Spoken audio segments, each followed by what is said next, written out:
Epístola de Paulo aos Efésios, capítulo 5, nós vamos ler apenas um versículo, o versículo 18. E não vos embriagueis com vinho, em que há contenda, mas enchei-vos do Espírito Santo. Amém? Irmãos? Podem sentar glorificando o Senhor. Então, irmãos, chegou o grande dia.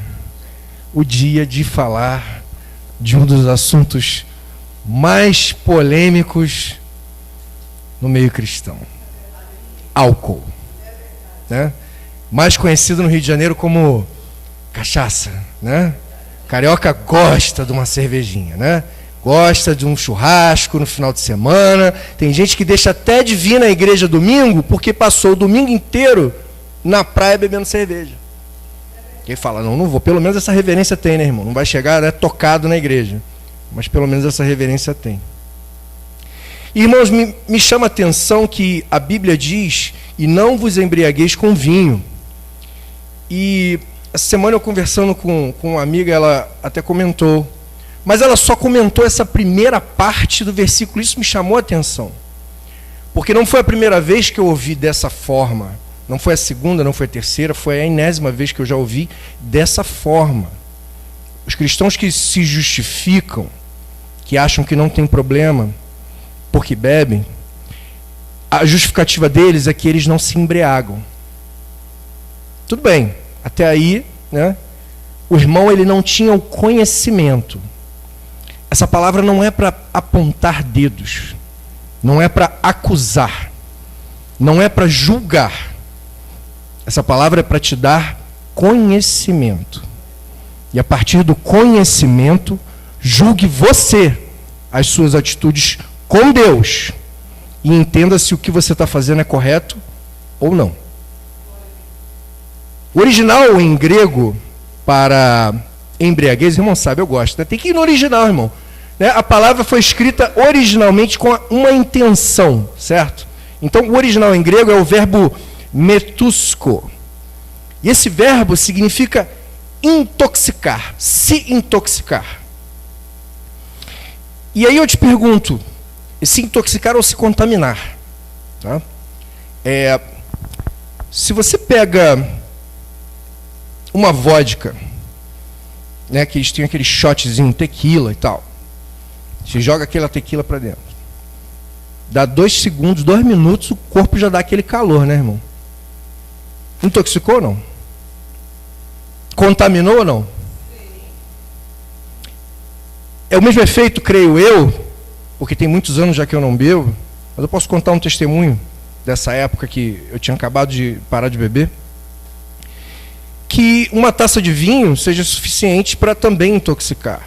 Não um gole, talvez. A concentração alcoólica da vodka é em torno de 40%, de vinho é de 10 a 15%.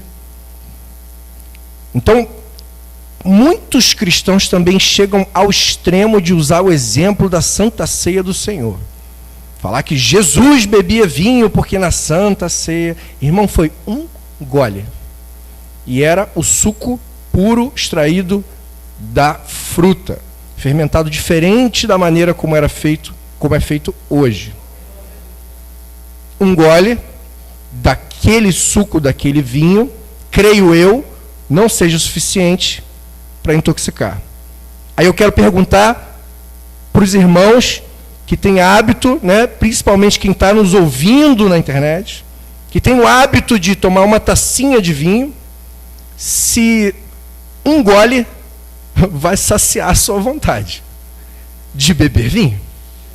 A pessoa toma uma taça porque ela quer relaxar, ela quer dormir bem, ela acha que não tem problema porque ela não está se embriagando, mas ela está se intoxicando. E a Bíblia é clara, ela diz, e não vos intoxiqueis com vinho, não vos contamineis com vinho. E fica diferente, né, a gente lendo dessa forma. Em que há contenda, ela vai tudo que vai alterar o seu estado psicológico, seja uma droga, um álcool, que é uma droga permitida, ela vai gerar em você um estado psicológico diferenciado. e vai acabar trazendo essa contenda. E a palavra diz, mas enchei-vos do Espírito Santo. Então, irmãos, se o nosso objetivo é nos encher com o Espírito Santo, no momento que a gente dá um gole no álcool, o Espírito Santo se afasta. Não é um ambiente que o Espírito Santo quer estar presente, porque você se intoxicou, você se contaminou. O Espírito Santo não vai ficar do seu lado, abraçadinho com você, esperando você ficar ruim, irmão. Não vai. Agora que ele está bêbado, vou ter que sair, porque agora não dá mais, né? Pô, tá falando nada com nada, tropeçando, não consegue nem andar. É aí que o Espírito Santo olha e fala, pô, você, hein? Pelo amor de Deus, hein? Você acha que é assim? Irmão, chegou perto, sentiu o cheiro, no coração você falou, vou beber, o Espírito Santo já saiu. Já saiu. E a gente tem que entender, irmão, porque eu vou começar pelos ministros, tá? Porque nós, como irmãos que congregamos em união, nós temos que entender uns aos outros, mas tem que começar pelos ministros. E aí, hoje é aquela palavra, eu vou enfatizar, é palavra de conhecimento. Hoje você vai entender, né? Escutando a pregação com disciplina cristã, com maturidade espiritual, hoje você vai entender o propósito por trás dessa palavra. Em Levítico, capítulo 10, eu vou ler para os irmãos o versículo 8 ao 11. E falou o Senhor a Arão, dizendo, vinho ou bebida forte, tu e teus filhos contigo não bebereis, quando entrardes na tenda da congregação, para que não morrais, estatuto perpétuo será isso entre as vossas gerações. Estatuto perpétuo. Não há a possibilidade de um ministro do Evangelho encostar nisso. Tá? Os irmãos que conhecem pastores, missionários, diáconos, obreiros, membros da igreja, que pregam o Evangelho e ainda não foram levantados a um cargo eclesiástico, se essas pessoas tomam uma tacinha de champanhe no Réveillon, elas estão quebrando o estatuto perpétuo do Senhor. Então, no Antigo Testamento, irmãos, a tenda da congregação era uma tenda que era mais ou menos uma tenda, estilo da tenda dos nômades. Porque aqui a gente está no Antigo Testamento, ela era montada e desmontada conforme a peregrinação. Mas era, em hebraico, o nome é Ohel Motsed, que significa literalmente uma habitação dos soldados. Um local específico para a reunião dos soldados.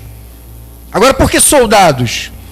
Nós temos a batalha espiritual, diariamente. Nessa época, esse Ohel Motsed, que é a tenda da congregação, ela era mais utilizada pelos sacerdotes, né? Então, o sacerdote, por isso que aqui, nesse versículo, ainda não li o versículo 10 e 11, vou ler agora, para fazer diferença entre o santo e o profano, ou seja, não, né, bebereis quando entrardes na tenda da congregação, para que não morrais. O estatuto perpétuo será esse entre as vossas gerações, para fazer diferença entre o santo e o profano, entre o imundo e o limpo, e para ensinar aos filhos de Israel todos os estatutos que o Senhor lhes tem falado pela mão de Moisés. Ou seja, é necessário que o sacerdote faça a diferença entre o santo e o profano. Você está entendendo que tocou no álcool, virou profano? Tocou no álcool, virou impuro? Mas isso é para sacerdote. Certo?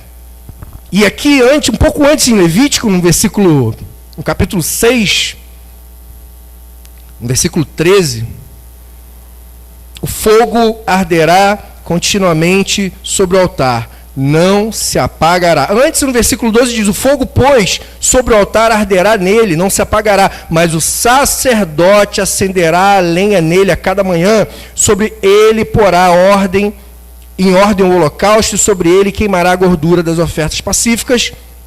O fogo arderá continuamente sobre o altar, não se apagará. Era a responsabilidade do sacerdote manter o fogo aceso para o sacrifício. E aí, recapitulando um pouco o Antigo Testamento, os irmãos sabem, mas quem também pode estar ouvindo não sabendo, no Antigo Testamento, o sacerdote era responsável para remir os pecados de uma família através de um sacrifício. Então, se a sua família pecasse, seu filho pecasse, sua tia pecasse, você pecasse, você levava um animal, seja de acordo com a sua posse em dinheiro, né, um cordeiro ou uma pombinha, né, para fazer o sacrifício, para expiar os pecados.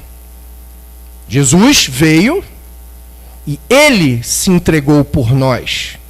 Hoje, não há mais a necessidade do sacerdote. O sacrifício já foi feito. É o sacrifício absoluto, único, que é capaz de remir os nossos pecados, que é através de Jesus. Nessa época, o altar, e aqui se chama em hebraico Mizbet, que literalmente significa no meio da casa. O altar, se você tiver alguma Bíblia com figuras, principalmente no final da Bíblia, a Almeida, da Sociedade Bíblica Brasileira, tem muito essas figurinhas no final. Você vai ver a foto do tabernáculo, uma planta com um altar no centro. Só que, interessante que nós hoje estamos na dispensação da graça. Nós não estamos mais na lei. Na dispensação da graça, aonde é o templo? Somos nós. Estou sentindo a presença de Deus aqui de uma maneira muito forte. Primeira Epístola aos Coríntios, capítulo 3, versículo 16, que diz: não sabeis que vós sois o templo do Espírito de Deus, que habita em vós? Da mesma maneira, o capítulo 6, no versículo 19, ou não sabeis que o nosso corpo é o templo do Espírito Santo que habita em vós, proveniente de Deus, que não sois de vós mesmos. O seu corpo não é seu, irmão. O seu corpo é habitação do Espírito Santo. O seu corpo é o tabernáculo. E o centro do seu corpo, onde é o coração, é o altar. Quem é responsável por manter o fogo aceso? O pastor da igreja? Nós. Não tem mais a necessidade do sacerdote manter o fogo aceso no altar.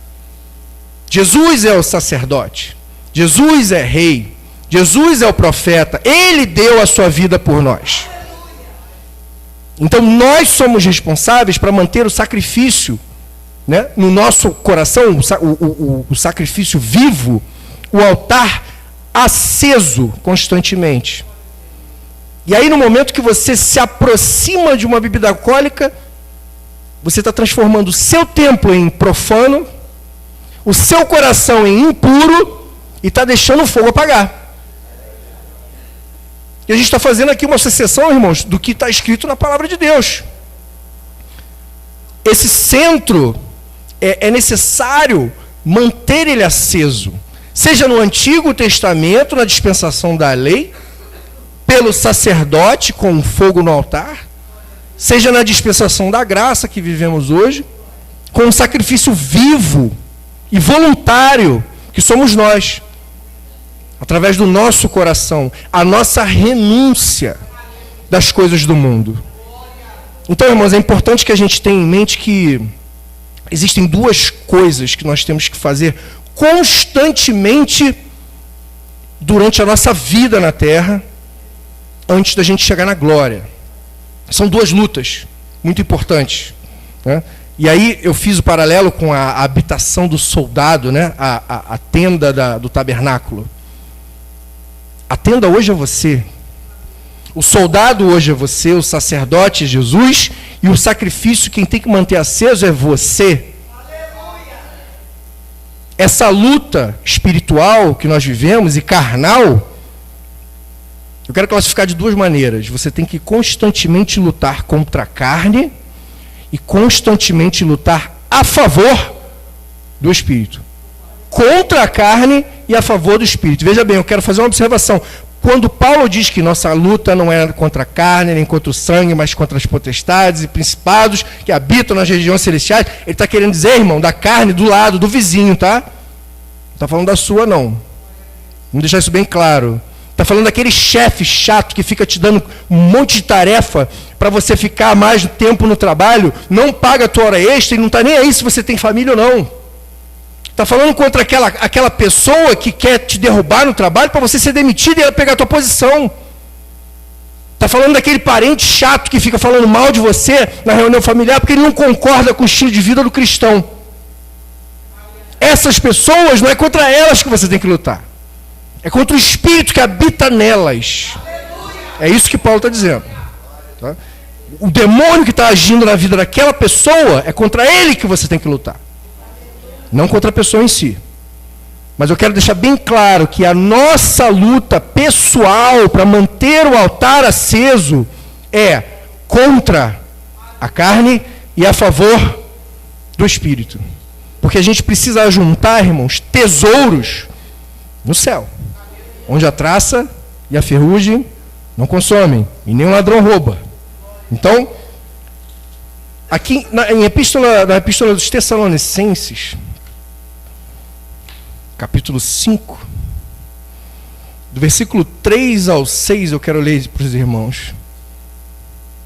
Paulo diz: pois que quando disserem a paz e segurança, então lhe sobrevirá repentina destruição, como as dores de parto, aquela que está grávida, de que modo nenhum escaparão. Mas vós, irmãos, já não estáis em trevas, para que aquele dia vos surpreenda como um ladrão. Porque todos vós sois filhos da luz e filhos do dia. Nós não somos da noite nem das trevas. Versículo 6. Não durmamos, pois, como os demais, mas vigiamos e sejamos sóbrios. Paulo está descrevendo o dia da vinda do Senhor. E ele conclui falando que a gente tem que ser sóbrio. Ah, irmão, mas Jesus não vai voltar agora. Vou tomar uma tacinha de vinho, vou dormir amanhã, acordar bem. Sabe o que vai acontecer com isso? Você vai criar esse hábito, porque amanhã você vai acordar bem, e Jesus não voltou. E você vai falar: não, então semana que vem eu vou fazer de novo. Na outra semana eu vou fazer de novo. Mês que vem eu vou fazer de novo. Réveillon eu vou fazer. Quando eu viajar eu vou fazer de novo. Eu vou fazer, não vai fazer. E Jesus volta, irmão. E você não está sóbrio. E aí o galardão que eu mencionei, eu vou falar de dois, tá? Um para cada batalha espiritual aqui. A coroa de justiça, ela é prometida para aqueles que aguardam a vinda de Jesus. Segunda epístola a Timóteo, capítulo 4, versículo 8, diz: desde agora a coroa da justiça me está guardada, a qual o Senhor, justo juiz, me dará naquele dia. E dia aqui está com letra maiúscula. E não somente a mim, mas também a todos os que amarem a sua vinda. O ato de você negar a si mesmo, negar as suas vontades carnais, porque você está aguardando a vinda de Jesus, é um ato simbólico de amor à volta de Jesus. É uma demonstração sua para Deus que você está preparado, sóbrio, seja qual for o momento. Eu não quero chegar perto dessa substância. Eu não quero me intoxicar, eu não quero me contaminar. Eu não quero que o meu altar, o meu templo do Espírito Santo seja profano ou imundo diante de Deus. Eu quero estar pronto, eu quero merecer essa coroa. Da mesma forma como eu falei, essa é a luta a favor do Espírito. Você está lutando porque você quer ser salvo. Você está fazendo algo a favor do seu Espírito, aguardando a salvação, aguardando a vinda de Jesus. E como que a gente tem que lutar contra os prazeres da carne? Irmãos, Gálatas, capítulo 5, clássica, né? As obras da carne. Vamos ler lá rapidamente. Não quero ler muita coisa, não. Ou talvez eu leia tudo, né? Deus é quem sabe. A epígrafe diz, Gálatas capítulo 5, versículo 16 ao 25.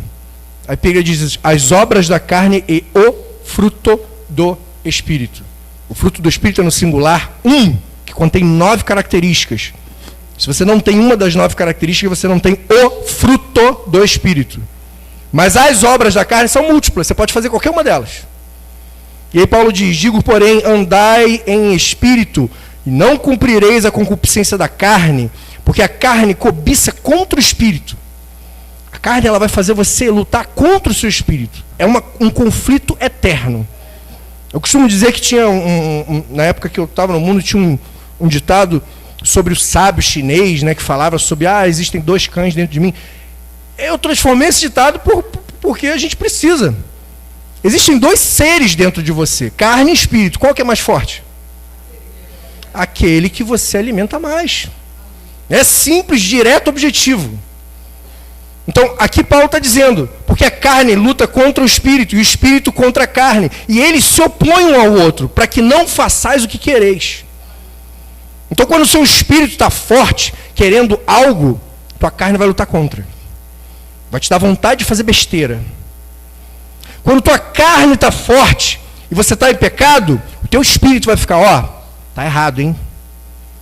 Tá errado. E vai te dar aquele peso na consciência, aquela angústia no coração, você vai voltar chorando para Jesus. Isso é a luta interna sua. Está na Bíblia. Versículo 18. Mas se sois guiados pelo Espírito, não estáis debaixo da lei. Porque as obras da carne são manifestas, as quais são prostituição, impureza, lascívia, idolatria, feitiçaria, inimizades, porfias, emulações, iras, pelejas, dissensões, invejas, homicídios, bebedices. Não está falando de embriaguez. Você está entendendo a diferença? Está falando de bebedice, o ato de beber. O ato de se intoxicar. O ato de se contaminar. É obra da carne. Então, irmão, hoje é palavra de conhecimento. Para o irmão que está ouvindo a pregação, entender que no momento que você está pegando aquela tacinha de vinho, você está realizando uma obra da carne, está alimentando a carne, está lutando contra o seu espírito. E aí Paulo continua, mas o fruto do Espírito é amor, gozo, paz, longanimidade, benignidade, bondade, fé, mansidão e temperança. Contra essas não há lei. E os que são de Cristo crucificaram a carne.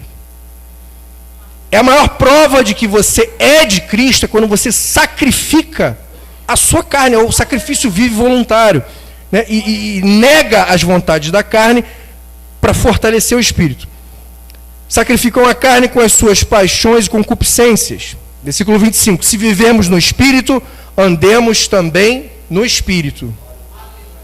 Então, irmãos, o mais importante é que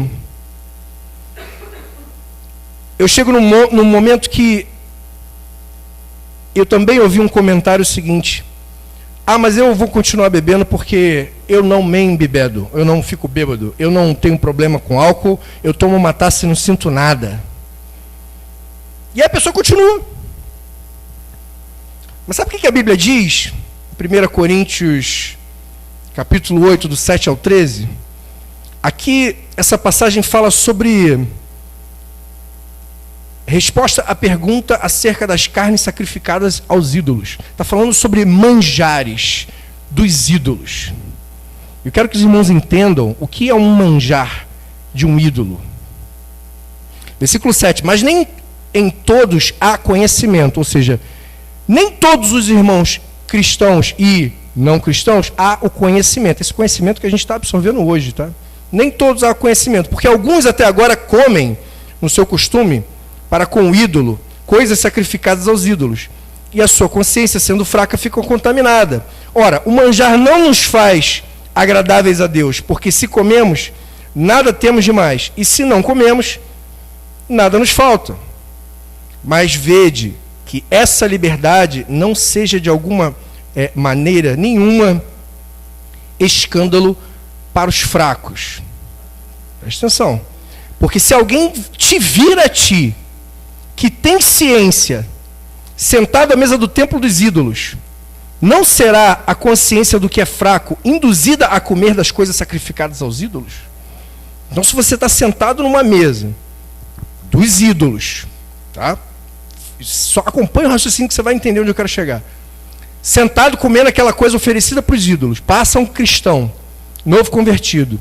Olha, vê você comendo e fala, aquele ali, tá há 15 anos na igreja, batizado, na hora da oração, reteté, bate o pé no chão, né? Sapateia, corta o vento. É de Deus, vou comer também. O que acontece? Ele cai. Versículo 11. E pela tua ciência, pelo teu conhecimento, perecerá o irmão fraco, pelo qual Cristo morreu. Jesus morreu por todos nós, principalmente por esse irmão fraco. E ele vai perecer por causa do teu conhecimento. Ora, pecando assim contra os irmãos e ferindo a sua fraca consciência, pecais contra Cristo. Isso é muito forte, irmão. Você está pecando contra o irmão, está pecando contra Cristo. Porque você está fazendo algo que você sabe que não deveria fazer. Mas na sua cabeça você pensar, eu vou tomar porque eu não vou ficar bêbado e para mim está tranquilo, amanhã eu estou bem. Passa o irmão, vê você bebendo e fala, vou beber também. E aí eu quero finalizar aqui no versículo 13. Pelo que se o manjar escandalizar a meu irmão, nunca mais comerei carne para que meu irmão não se escandalize. Então, manjar, que está falando aqui, está falando sobre o manjar. Aqui está falando diretamente sobre aquelas ofertas aos ídolos que foram colocadas lá, né? E que o irmão podia chegar lá, comer e não ia fazer problema nenhum, porque ele está com Deus e não ia acontecer nada. É isso que ele está querendo dizer basicamente. Aí eu te pergunto, irmão, você já viu uma roda de despacho? Já viu na internet um centro, né, de religiões de matriz africana? Você sabe qual é o preparo que eles fazem? Você sabe que não começa nada sem tomar um negocinho, né?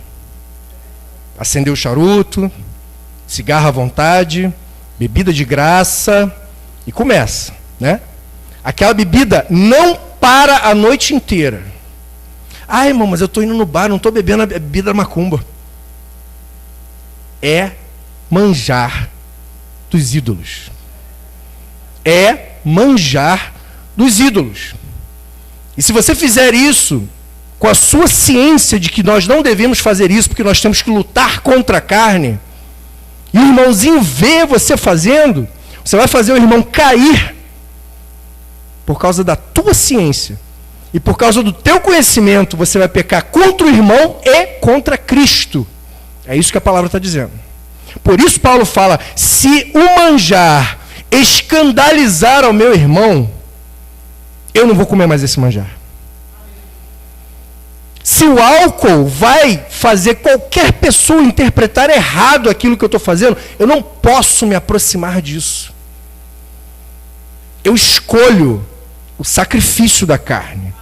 Eu crucifico a carne como Cristo crucificou, em favor do fruto do Espírito e contra as obras da carne.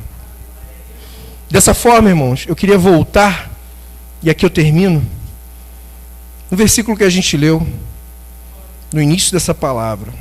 Efésios capítulo 5, versículo 18 diz, não vos embriagueis, não vos intoxiqueis, não vos contamineis com vinho, quem quer a contenda, mas enchei-vos do Espírito Santo. Eu queria ler o versículo anterior, versículo 17, que diz, pelo que não sejais insensatos, mas entendei qual seja a vontade do Senhor. E logo depois ele fala, e não vos embriagueis com vinho, mas enchei-vos do Espírito Santo. Não sejais insensatos. Agora, irmãos, tem uma péssima notícia para você. Você tem a ciência. Agora você tem o entendimento. Agora você tem o conhecimento da palavra. Não sejam insensatos.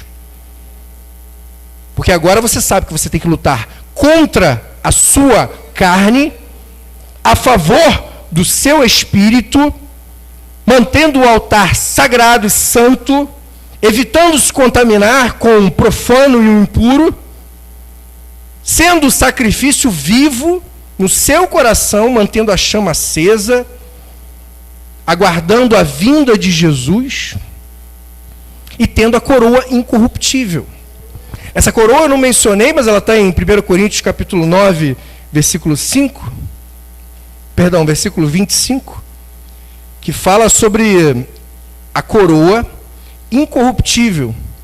Versículo 25 diz... 9:25. E todo aquele que luta, de tudo se abstém. Eles o fazem para alcançar uma coroa corruptível. Nós, porém, uma incorruptível. A coroa incorruptível é uma das 4 coroas. Coroa de vida, coroa de justiça, coroa incorruptível, coroa de glória. Nós falamos sobre a coroa de justiça para aqueles que amam a vinda de Jesus. Essa é a coroa incorruptível. Depois eu falo das outras duas. Vamos ficar aqui, né, no tema. A coroa incorruptível só é dada para aqueles que não se dobram aos pecados da carne. E aqui Paulo é claro quando ele diz, e todo aquele que luta, que ele está falando sobre um homem, tá? O homem que luta, ele de tudo se abstém. Ele está falando sobre competidores, atletas, aqueles profissionais. Eles têm um foco, um objetivo, ganhar o primeiro lugar, a coroa. Era uma coroa de louros, que eram dadas na época, no início, né, da história das Olimpíadas. Nessa época, os atletas ganhavam essa coroa que era símbolo de honra e status, uma coroa de louro.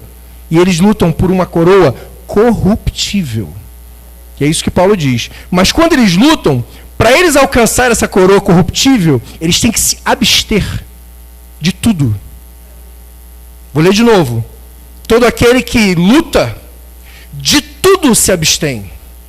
Eles o fazem para alcançar uma coroa corruptível. Nós, porém, fazemos para alcançar uma coroa incorruptível. Então, o objetivo de você não lutar, o objetivo de você lutar contra a carne é você se abster de tudo, de todas as obras da carne. Porque o nosso objetivo, irmãos, é a transformação. A gente não quer transformar a igreja para encaixar no mundo. A gente tem que transformar o mundo para se encaixar nos valores cristãos. Tem uma regra, irmão. Costumo dizer que, tipo, você quer jogar futebol profissional, você quer entrar sem camisa e sem chuteira, não pode. Por que não pode? Está escrito na regra. Não vai entrar. A regra da salvação está aqui, irmão. Aqui, ó, palavra de Deus, Bíblia. Essa regra está escrito na regra. Se não cumprir, não vai entrar. É difícil o cristão entender isso, mas é só assim que a gente tem que falar. Se não cumprir a regra, não entra. Não tem pecadinho, pecadão. Pecado é pecado, acabou. Te tira do céu, te tira da salvação. Por isso que Paulo, em Romanos, capítulo 12, versículo 2, ele diz: não vos conformeis com este mundo, mas transformai-vos pela renovação do vosso entendimento, para que experimenteis qual seja a boa, perfeita e agradável vontade de Deus. Essa é a vontade de Deus, que nós não temos que ser insensatos. Conheça a vontade de Deus, porque agora você tem conhecimento. Saiba a vontade de Deus. Como que você vai saber a vontade de Deus? Se transformando. Não transformando o evangelho, não transformando as regras, mas se transformando pela renovação do vosso entendimento. O que os irmãos estão fazendo, ouvindo essa palavra agora, é renovando o seu entendimento, irmão. Você está recebendo um conhecimento, você está recebendo um entendimento, você está renovando a sua maneira de pensar. O que você tem que fazer agora? Se transformar. Mudar. Não se conformeis com esse mundo. Não é um mundo que tem que entrar em você e falar: vou beber uma tacinha de vinho porque eu me sinto muito bem. Não, irmão, você não pode, você tem que chegar e falar: eu não vou fazer isso porque vai escandalizar o meu irmão. O meu irmão não vai saber que eu estou bebendo uma tacinha de vinho, ele vai achar que eu bebi 3 garrafas. Isso vai escandalizar, vai fazer o irmão cair. Se o irmão cair, porque ele viu eu fazendo e eu tenho a ciência da palavra, eu vou pecar contra o meu irmão. Um pecado vem duplo, irmão. Numa tacada só vem 2. Contra o teu irmão e contra Cristo. Então, irmãos, transformai-vos através da renovação do seu entendimento. A gente não tem que se moldar ao mundo. A gente tem que moldar a nossa mente com a regra do jogo, com a Bíblia, palavra de Deus, para que a gente alcance a salvação. E lá a gente receba a coroa de justiça, a coroa incorruptível, que eu mencionei nessa pregação, e além disso a coroa da vida e a coroa de glória. Que Deus abençoe a igreja em nome de Jesus.